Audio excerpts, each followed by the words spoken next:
क्या कर रही हो आप? अरे देवर जी मैं तो कुछ भी नहीं कर रही। अरे भाभी, क्या है ये सब? आपको कितनी बार कहा है मैंने कि सेफ्टी पिन लगा के रखा करो, आपका पल्लू ही गिरता रहता है जब देखो। आप ध्यान नहीं देते इसकी तरफ। ये सब छोड़िए, आप पहले मुझे ये बताइए आप तेरे से फ़ोन में क्या कर रहे हैं? अरे वो भाभी क्या ही बताऊँ मैं, मेरे पेपर नज़दीक हैं और ऊपर से देखो अभी मेरा सिलेबस भी पूरा नहीं हुआ है और मैं पढ़ाई कैसे करूँ, एग्ज़ाम भी देने हैं और साइंस का पेपर ऊपर से और है और मेरे को टॉप भी करना है, समझ नहीं आ रहा क्या करूँ। साइंस का पेपर ही तो है, इतना कौन सा बड़ा पेपर है। और वैसे भी साइंस के मामले में मैं ना बहुत होशियार हूँ, टॉप किया है अपने टाइम में मैंने। और पता है, मुझे बहुत अच्छे से पता है बच्चे कैसे होते हैं, शादी के बाद क्या करते हैं, बीवी को खुश कैसे रखते हैं। तो मुझे एक मौका दो, प्रैक्टिकली एक एक चीज़ें मैं समझाती हूँ और तुम कॉपी में लिखते चलना। आओ लेटो। अरे भाभी कैसी बातें कर रही हो आप? आपके ज़माने की पढ़ाई अलग थी भाभी और मेरे ज़माने की पढ़ाई अलग है। और रही बात ये बच्चे पैदा करने की ना भाभी, तो वो सब बायो में सिखाया जाता है और मेरा तो फिजिक्स का पेपर है, तो दूर दूर तक कोई नाता ही नहीं है इन चीज़ों का। तो और रही बात आप शादी की कह रही हो कि शादी के बाद कैसा रहेगा कैसे नहीं रहेगा, तो वही बात की बात है। क्योंकि अभी मैं फ़िलहाल अपने करियर पे फोकस करूँगा, जब तक मैं खूब सारा भैया की तरफ पैसा नहीं कमा देता ना, तब तक मैं शादी बिल्कुल नहीं करने वाला। अगर भैया की तरह पैसा कमाओगे ना तो बीवी कभी खुश नहीं रहेगी और मेरी तरह ना बहाने ढूंढेगी किसी को घर में बुलाने के और अपनी ज़रूरतें पूरी करने के, जैसे मैं ढूंढ रही हूँ। तुम्हारे भैया तो ध्यान देते नहीं है, ऐसी तुम्हारी बीवी परेशान देगी तुमसे। जब तुम पैसा कमाने लग जाओगे ना तो बीवी दुखी हो जाती है और बीवी जब दुखी होती है ना तो वो ना और लोगों को ढूंढती है अपनी ज़रूरतें पूरी करने के लिए। तो मैं इसलिए बोल रही हूँ अपने भैया जैसे बिल्कुल मत बनना। देखो मैं कितनी परेशान हूँ आज, और तुम्हारे भैया तुम्हें बोल कर भी गए थे ना कि अपनी भाभी का ध्यान रखना। तुम तो रखते नहीं अपनी भाभी का ध्यान, ना ही उनको पास आते ना ही टाइम स्पेंड करते।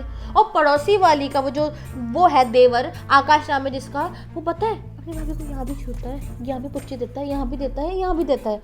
और उसकी भाभी उससे कभी खुश रहती है ना, बस हर टाइम मुस्कुराती रहती है। वही तो दिक्कत है भाभी, वो तभी तो पूरे मोहल्ले में बदनाम हो रखा है। पहले मेरा अच्छा खासा दोस्त था वो, तभी मैंने उससे अपनी दोस्ती तोड़ दी, सिर्फ यही रीज़न था मेरा दोस्ती तोड़ने का।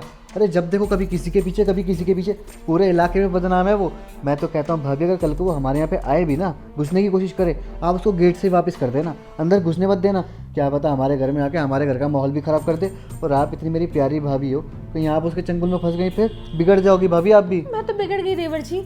आया था वो परसों और बहुत दबा दबा के मेरी मालिश किया उसने, बहुत मज़ा आया मुझे तो।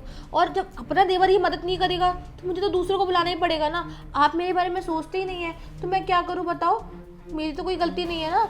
अब आप सोचते तो कितना अच्छा होता ना, आप मेरे पैर दबाते तो भी अच्छा होता, पर आप अगर उसकी भाभी की तरह मुझे छूते भाभी कितना अच्छा होता। देखो मेरे को पढ़ाई करनी है, मैं दूसरे कमरे में जा रहा पर हूँ। देवर जी पढ़ाई कर लेना। देवर जी सुनिए, ये देवर जी भी ना दिख नहीं रहा भाभी कितनी मेहनत करी इनके ऊपर और कितना प्यार से मना रही है इनको, पर ये है कि मेरी तरफ आँख उठाकर भी देखना नहीं चाहते। पर कोई बात नहीं, मैं मनाने के लिए तैयार हूँ ना, दूसरा तरीका ढूंढती हूँ। देवर जी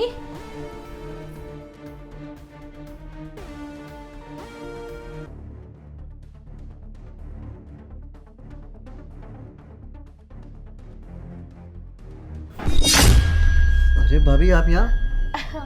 हाँ देवर जी, वो क्या है ना, मुझे बहुत प्यास लग रही थी इसलिए मैं आ गई किचन में। तो लो ना पानी पियो। क्या देवर जी, पानी की प्यास किसको है, प्यास तो किसी और चीज़ की है। बस आप एक बार उस चीज़ को समझ लेते तो कितना अच्छा होता ना। भाभी ये क्या कर रखा है आपने? आपको कितनी बार मैंने बोला है इसमें सेफ्टी पिन लगा के रखा करो, बार बार आपका पल्लू गिरता ही रहता है। देवर जी मैं भी तो बता के थक गई हूँ कि आपकी वजह से गिरता है। अब आप ध्यान नहीं रखोगे इसका तो कौन रखेगा? आपके भैया तो रखते नहीं हैं और उनको तो कोई मतलब भी नहीं है अपनी बीवी से, हमेशा काम पैसा। बीवी तो भाड़ में जाए। और शादी के बाद बीवी की क्या ज़रूरतें होती हैं देवर जी, वो तो आपको भी पता है ना। तो हर औरत की एक ज़रूरतें होती हैं, नीड्स होती हैं, अब वो कौन पूरी करेगा बताइए आप मुझे। भाभी मैं आपकी प्रॉब्लम समझ रहा हूँ, लेकिन भैया आपसे बहुत प्यार करते हैं, आप ये भी तो देखो। मैं मानता हूँ कि भैया आपको भी टाइम नहीं दे रहे हैं, वो साल में एक बार आ पाते हैं, लेकिन भाभी एक बात बताओ, वो बाहर क्यों है?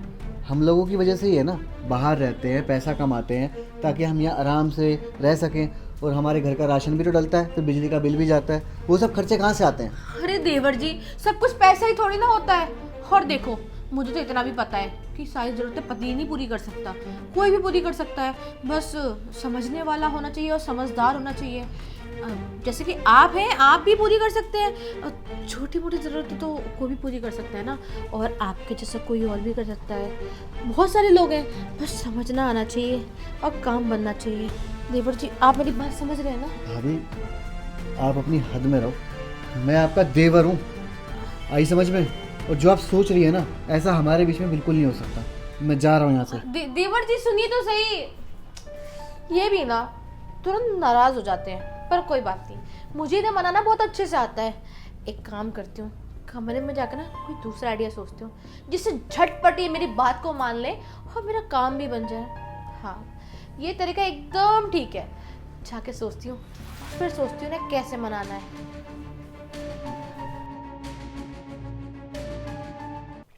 ये देवर जी भी ना, कैसे मनाऊं उनको और कैसे बताऊं कि मुझे क्या चाहिए उनसे। मुझे ना कोई आइडिया ढूंढना पड़ेगा, पर मैं करूँ तो करूँ क्या ऐसा? क्या करूँ? हाँ, आइडिया, ये आइडिया एकदम परफेक्ट है देवर जी को फंसाने के लिए। एक काम करती हूँ, ड्रामा चालू कर देती हूँ और फिर तो उन्हें यहाँ आना ही पड़ेगा। देवर जी जल्दी आइए। अरे भाभी क्या हो गया, आप चिल्ला क्यों रही हो? देवर जी मेरी कमर में बहुत दर्द हो रहा, देखिए यहाँ पे। अरे कमर में दर्द कैसे हो गया? अभी तो आप थोड़ी देर पहले बिल्कुल ठीक थी। सिलेंडर वाला आया था, मैं सिलेंडर उठा के किचन में रख के आई तो मेरी पूरी कमर में लचक आ गई। अरे तो भाभी किसने बोला था आपको सिलेंडर उठा के किचन में रखने के लिए? मैं बगल वाले कमरे में तो था, आप मुझे एक बार आवाज़ मार देती, मैं यहाँ के उठा लेता सिलेंडर।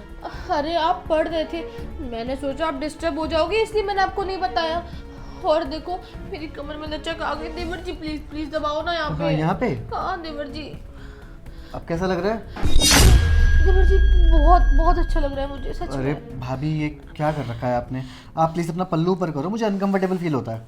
देवर जी आप समझती तो नहीं है, ये आपको देख के तो गिरता है और आप होगी उस पर ध्यान ही नहीं देते। देवर जी वैसे मैं आपको कैसी लगती हूँ? अच्छी हो भाभी, आप मेरी प्यारी भाभी हो, अच्छी लगोगी। वैसे देवर जी थोड़ा सा ऊपर दबाइए ना। ये लो यहाँ पे। हाँ थोड़ा हाथ हाथ हाथ भी। हाथ? हाँ। हाथ पे दर्द कैसे हो रहा है आपके? अरे वो आप इतने प्यार से मुझे छू रहे हैं ना, तो मुझे बहुत अच्छा लग रहा है, इसलिए मैंने सोचा आपसे हाथ भी दबवा लूँ, थोड़ा मज़ा आएगा। देवर जी थोड़ा ना यहाँ भी दबाइए।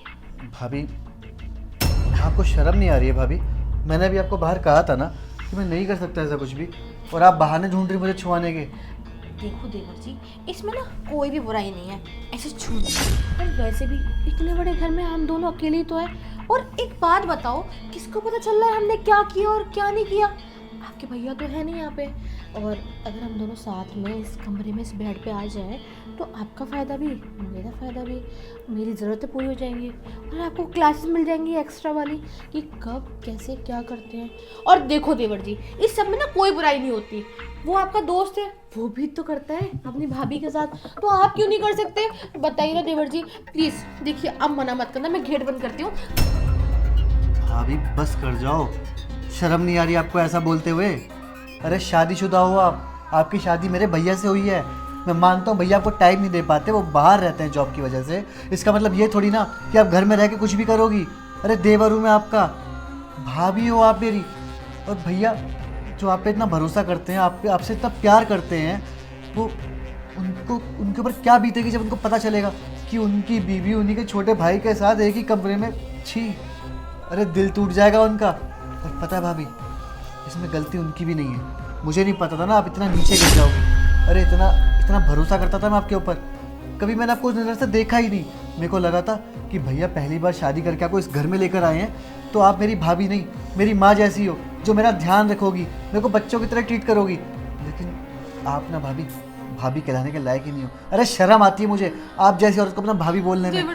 अरे भाभी और माँ का रिश्ता होता है, अरे भाभी और देवर का रिश्ता तो माँ बेटे की तरह होता है, और आपने तो आज रिश्ते को चूर चूर कर दिया। देवर जी प्लीज मुझे माफ कर दीजिए, मुझसे बहुत बड़ी गलती हो गई। अरे बहक गई थी मैं आपके उस दोस्त की बातों में आकर। देवर जी प्लीज मुझे माफ कर दीजिए, आपके उस दोस्त की बातों में आकर मैं बहक गई थी। मुझे लगा दुनिया के सारे देवर ऐसे ही होते हैं, मैं ऐसे अपनी भाभी को खुश रखते हैं, पर मैं भूल गई थी कि एक भाभी और देवर का रिश्ता माँ बेटे जैसा होता है। और उस रिश्ते को आज मैं चूर चूर कर रही थी, सारी मर्यादाएं भूल गई मैं अपनी, और आपके ऊपर डोरा डालने लग गई। मुझे माफ कर दो, आप अपने भैया को कुछ मत बताना, मैं इस घर को छोड़ के चली जाती हूँ, प्लीज मुझे माफ कर दो। अरे भाभी आप हाथ मत जोड़ो, माफ़ तो मैंने आपको कब का कर चुका हूँ, लेकिन भाभी आप आगे से ऐसा कभी कुछ मत करना। आज जो हुआ सो हुआ, बस मैं ये चाहता हूँ कि आप ये सब कुछ भूल जाओ और नई सिरे से शुरुआत करो। आगे से सब कुछ ऐसा कुछ मत करना। और भाभी रही बात भैया को बताने की, तो मैं आपसे वादा करता हूँ मैं भैया को इस बारे में कुछ नहीं बताऊँगा। चलो भाभी मैं चलता हूँ, मुझे अपनी पढ़ाई पूरी करनी है। देवर जी, खुशबू पागल है क्या तू? अरे क्या करने चली थी तू आज ये अपने देवर के साथ ये सब करने?